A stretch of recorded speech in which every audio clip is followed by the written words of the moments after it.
30 வருஷ ரகசியத்தை ஒரே செகண்ட்ல உடைச்சிட்டீங்களே சார்.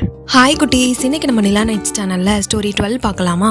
ஒரு அழகான ஹாப்பி ஃபேமிலி. அப்பா அம்மா அப்புறம் அவங்க ஒரே சன் சரண். சரணுக்கு 25 வயசு ஆகும்போது அவனுக்கும் கவிதான்ற ஒரு பொண்ணுக்கும் மேரேஜ் பண்ணி வைக்கிறாங்க.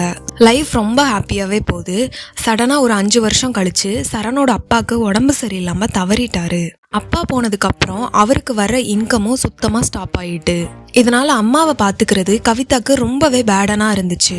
நமக்கே வர்ற இன்கம் பத்தல, இதுல உங்க அம்மாவை வேற பாக்கணுமா அப்படின்னு சொல்லிட்டு அம்மாவை முதியோர் இல்லத்துல சேர்த்துருங்கன்ட்டு சரணுக்கு டெய்லியுமே கவிதா ப்ரெஷர் கொடுத்துட்டே இருந்தா.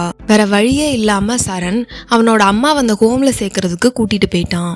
அந்த ஹோம் எப்படின்னா முதியோர் இல்லமும் இருக்கும், அதே நேரத்துல ஆர்ஃபனேஜும் சேர்ந்து இருக்கும். அங்க போனதுக்கு அப்புறம் அம்மா நீ இங்கேயே உட்காரு, நான் போய் உள்ள மேனேஜரை பார்த்துட்டு வரேன் அப்படின்னு சொல்லிட்டு மேனேஜரை பார்க்க உள்ள போறான். மேனேஜர் ரூம்ல இருந்த விண்டோ வழியா வெளியே உட்கார்ந்துருந்த அம்மாவை பார்த்துட்டு ஹாப்பியா ஓடி கிட்ட வந்து கைய புடிச்சு விசாரிக்கிறாரு.